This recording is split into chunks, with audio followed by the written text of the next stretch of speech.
Thanks and welcome to join us on the 1 p.m. Bilingual News. Sorry for the late start. We are Kijang Henry Atembe and Monique Naosi. So good day, Monique. Good day, Henri Kijang Atembe. Mesdames, Messieurs, bonjour. Bienvenue au journal, le 13h bilingue sur Canal 2 International. Les titres à la une du journal.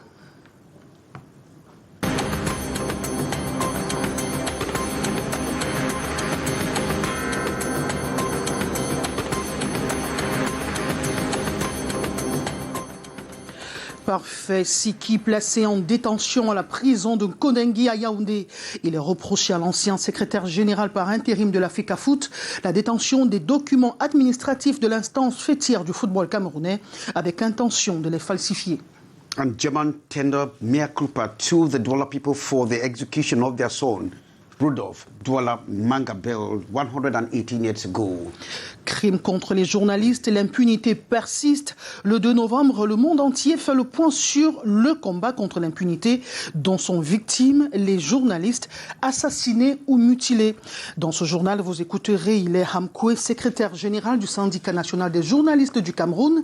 Il revient sur les démarches à adopter pour obtenir réparation. And a blockbuster hits the African soap opera industry. Series has been launched by a group of Cameroonian film producers. Those are our top stories.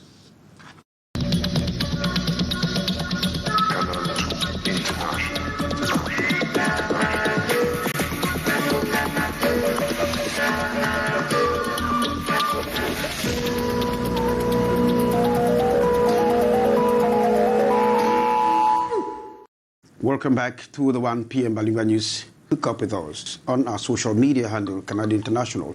Monique, you set the salvo in French.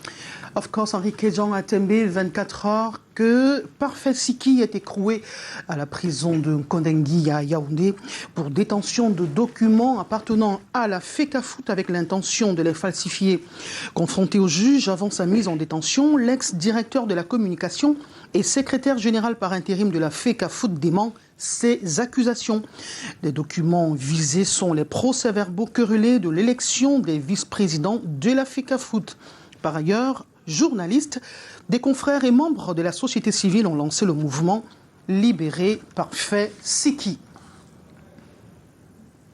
108 ans après l'exécution de Rudolf Douala Mangabel, l'Allemagne reconnaît que le procès, la condamnation et l'exécution de ce nationaliste et résistant camerounais était injuste.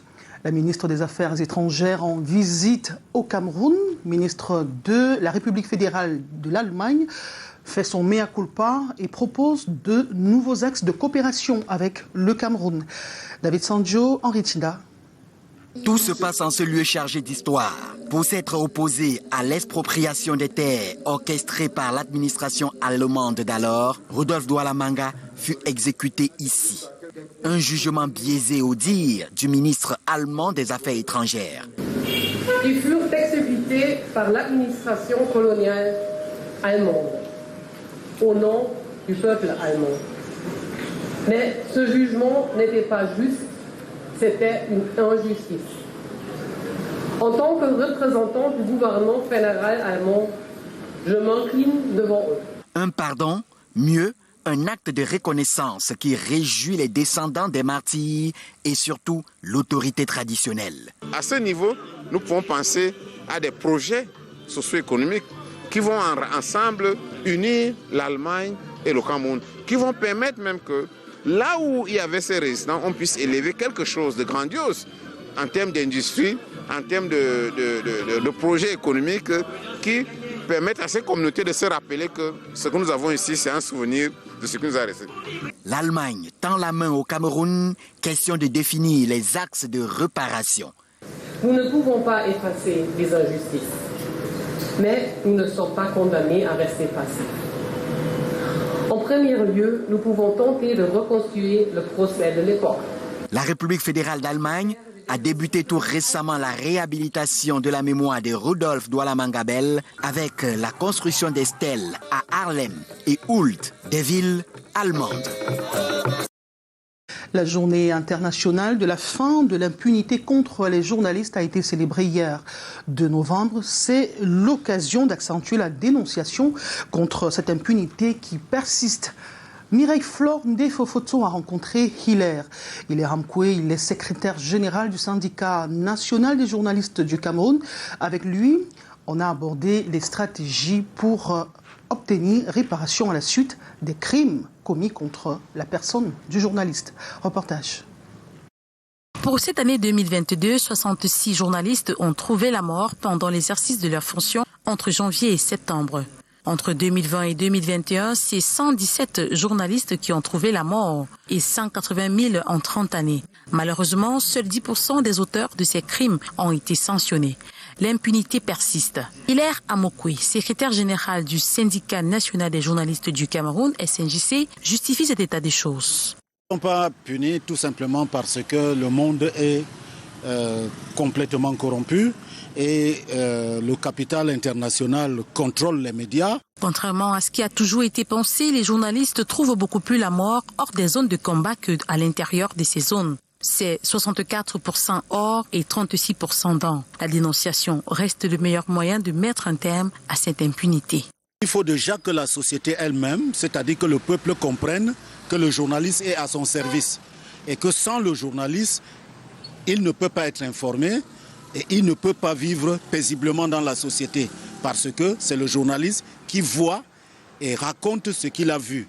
Si le peuple ne vient pas au secours de ce journaliste qui fait ce travail-là, le peuple comprendra qu'en assassinant le journaliste, il est lui-même assassiné.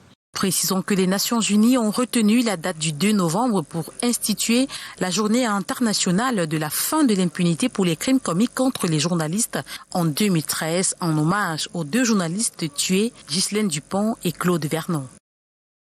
Germany guilty of the assassination of Rudolf Douala Mangabel, Henri Kédian. 118 years after the assassination of nationalist Rudolf Douala Mangabel, Germany says it is guilty for the assassination. The German Foreign Minister, Minister of Foreign Affairs, has described the assassination or killing of Rudolf Douala Mangabel as a very unfair and unjust crime.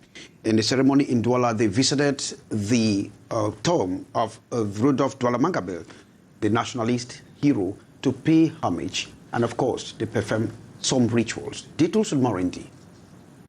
This area in the heart of Bonanjo is where celebrations and recognition of a Cameroonian hero, Rudolf Douala Mangabel, is taking place. Before now, it had served as a first court building and later turned into a police station. As what we have today, it is at this spot that the Douala king, Rudolf Douala Mangabel, was assassinated for fighting against the expropriation of Douala land by the Germans. 118 years after, Germany is guilty of his assassination. The crime committed by the colonial masters at that time was enormous. The judgment was not just, it was simply unfair. On behalf of my country, I ask for forgiveness. With the arrival of the Foreign Affairs Minister, she delivered on us that there is a recognition of German. When the German Minister of Foreign Affairs made the public confession, the faces present beams with joy and reignited hope on the descendants of Rudolf Douala Mangabel. We are going to start a new win-win agreement with them. We are not going to stay as the formal year that is behind us. Germany gives the leeway to Cameroon to define the reparation clauses. Our economic structure, we can see how together you know that because all now is around economy. Germany is already on the reparation move as a monument of Douala Mangabel has been erected in one of its biggest cities.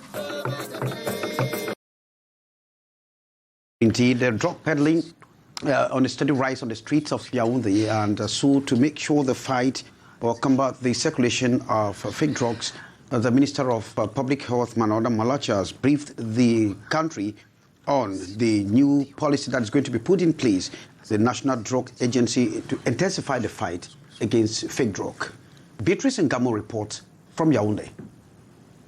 A 2012 study reveals 50% of household budget goes on medication. This essential element of healthcare is in the balance of counterfeit and fake, dangerous to the population. Government efforts have been in repression, covering slash down on illicit importation, seizure, destruction, alongside prison terms and fines. Despite the implementation of the National Multi-Sectoral Plan to fight against counterfeit drugs and illicit trafficking of pharmaceutical products in the country, much remains to be done to eradicate this scourge. Our country is still a serious situation in some areas. This is why we must all become ambassadors of the fight against this killer called counterfeit drugs. As midterm solution, the putting in place of the National Drugs Agency has been announced. The theme of this day, raising our voices to combat counterfeit drugs, reminds us in the timely manner of the urgent need to increase our efforts in strengthening the fight against counterfeit drugs. Important to read instructions on drugs to protect self and family. Don't joke with drugs. Don't buy them anywhere. Quality drugs are found in private or hospital pharmacies. The press briefing by Public Health Minister Manauda Malashi in Yaoundé is a prolongation of the African Day for the fight against fake drugs. Beatrice Ngamo, we're going to stay with you as you are telling us that the two mothers who were delivered Wednesday at the Yaoundé Fertility Hospital, Crasher, falls within the age bracket 45 and 55 stipulated by the law in terms of artificial insemination.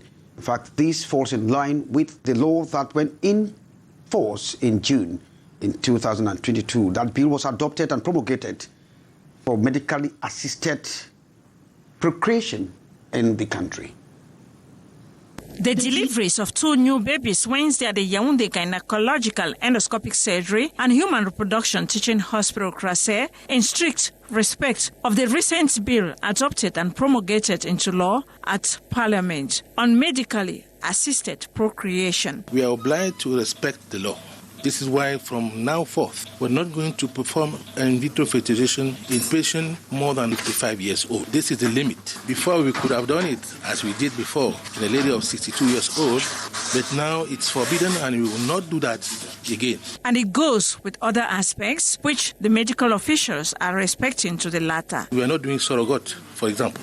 We are not doing manipulations on embryo. We are not doing clonage. And we are not asking money for those people who are donating. And we have to respect all those. The case of the two women, today happy mothers of a baby boy and girl, respectively, one with lots of challenges. The first one has two abdominal surgery, and she has another traumatic surgery because she has arthrosis on the bones, and she was not able to walk. Very, very difficult for her. And 55 years old, so we performed this surgery, which was very difficult as the other previous surgery, women we had here with previous surgery, especially for myoma. That second one has the same history. With 234 babies through in vitro fertilization already, the journey to 500 babies in the next 2 years on. Gamo reporting. Thanks, Beatrice. Monique, we now talk youth employment with you.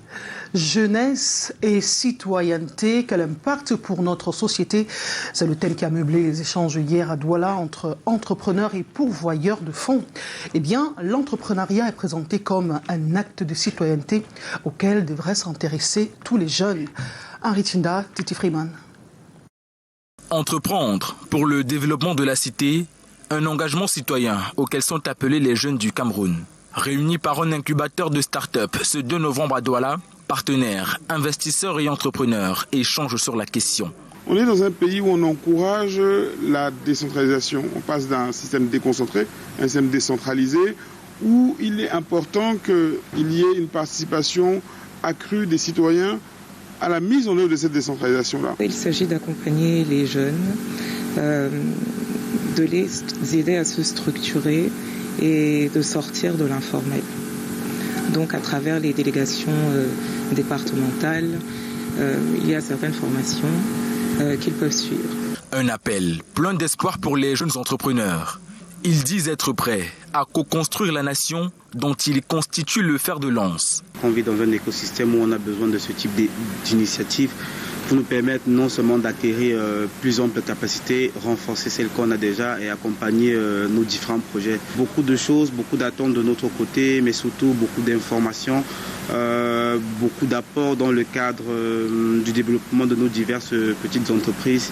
Des initiatives autour des thématiques citoyennes, de l'eau, l'énergie, du traitement des déchets et de la mobilité aux enjeux stratégiques seront retenus et accompagnés par les pourvoyeurs de fonds. Restons en économie avec la SND 30 qui est entrée en vigueur depuis 2020. La stratégie nationale pour le développement fait son bonhomme de chemin, non sans difficulté, avec pour objectif l'amélioration du secteur de la gouvernance, socle de la transformation structurelle. Réunis hier à Yaoundé, toutes les parties prenantes ont passé en revue la mise en œuvre de la SND 30 dans le secteur de la gouvernance.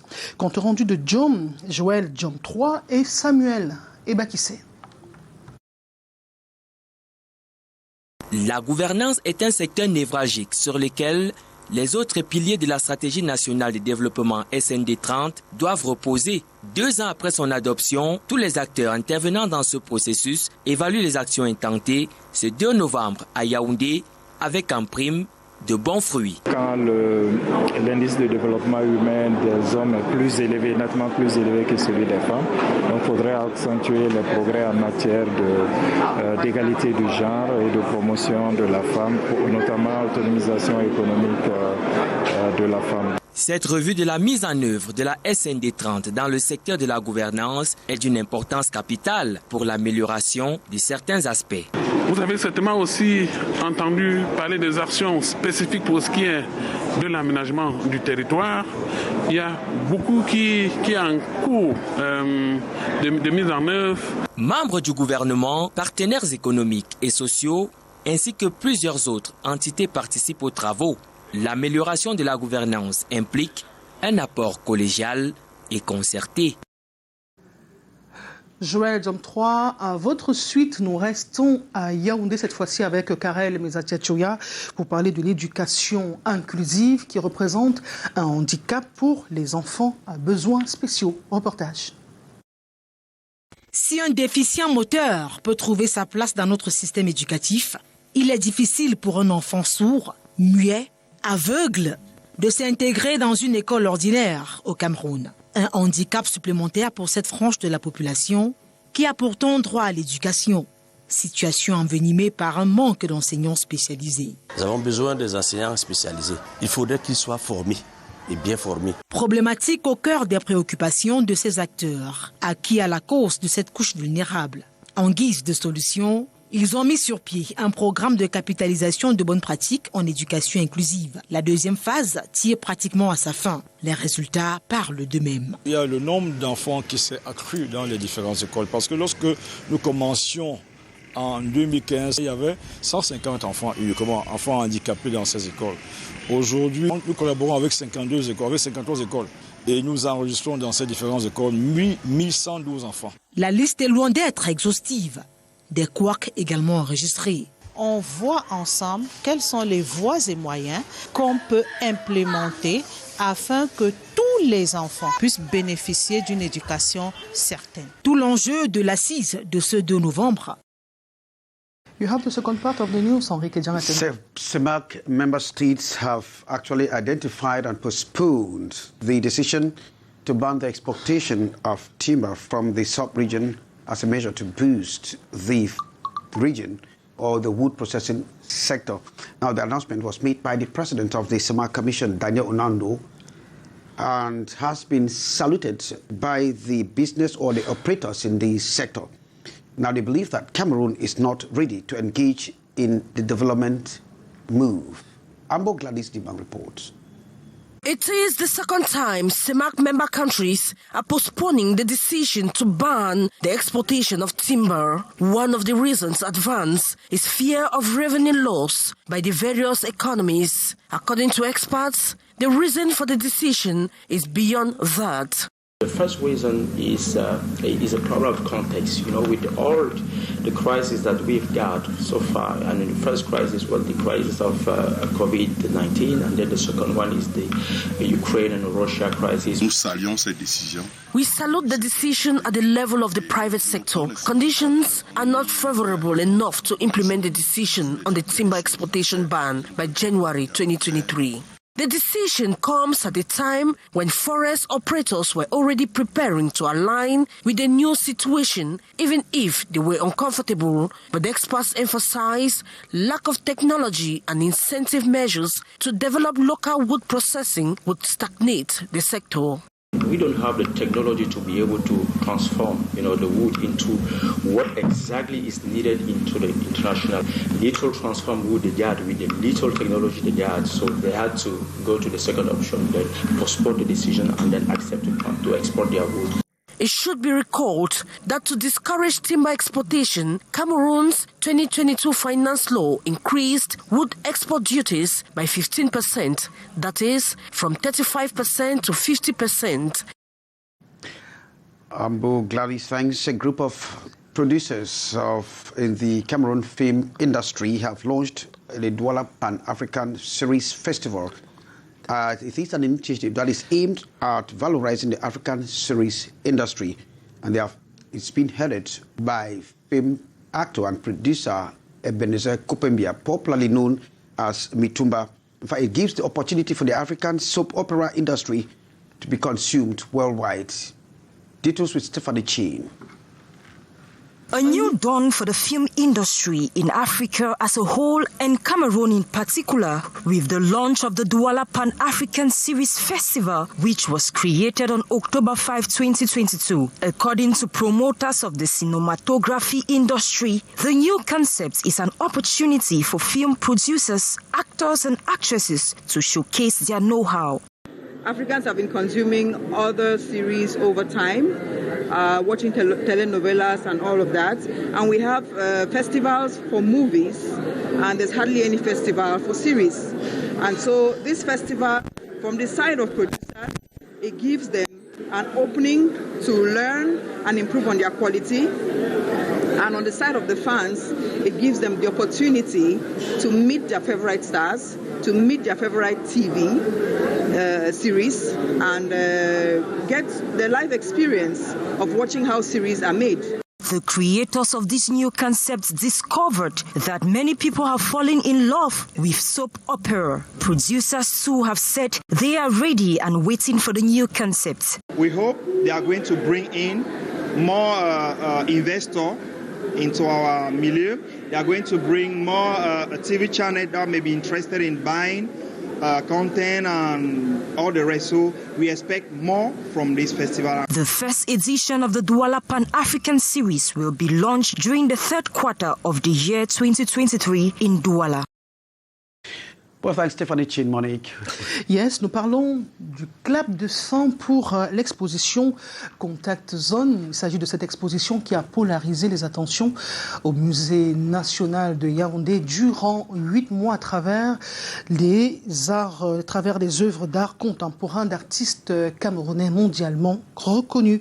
Et donc, une journée d'échange autour de cet art encore mal connu dans le contexte camerounais s'est tenue hier à Yaoundé. Janice Kamga, Michel Foucault pour le compte rendu. Des concepts, des idées et prises de position en exposition.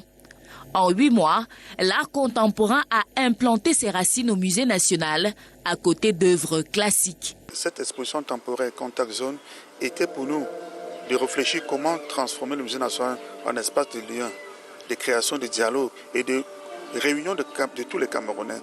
Voilà pourquoi il était question pour nous de réunir plusieurs artistes des théâtres et culturels et réfléchir quelle était la place du Musée national dans la création des oiseaux, dans l'interconnexion des différents Camerounais. Ces peintures, sculptures, photographies et œuvres d'architecture interpellent aujourd'hui encore le public sur la place des auteurs et productions contemporains au Cameroun. Sa place au Cameroun est donc des plus florissantes. Le Cameroun a justement une très grande expressivité dans le moule donc de l'art dit contemporain. Pour boucler la boucle, le musée national a joué les tremplins entre professionnels de musée, créateurs et promoteurs de lieux et d'initiatives culturelles pour une immersion dans ce monde en perpétuelle évolution, l'avenir des musées. C'est ici que s'achève ce 13h sur Canal 2 International avec information majeure de cette journée, inauguration du pont Cross River, le pont qui relie le Cameroun à la République fédérale du Nigeria. C'est 408 km, 20 milliards de francs CFA financés par la BAD, la Banque africaine de développement. La partie camerounaise y est représentée par le ministre des Travaux publics, Emmanuel Ngano Djemessi. Nous avons eu un plateau spécial en exclusivité sur Canal 2 International pour vous présenter de fond en comble le projet. Enrique Jean, good day. Good day, Monique. Thanks for watching. The rendezvous is tomorrow. Goodbye. Goodbye.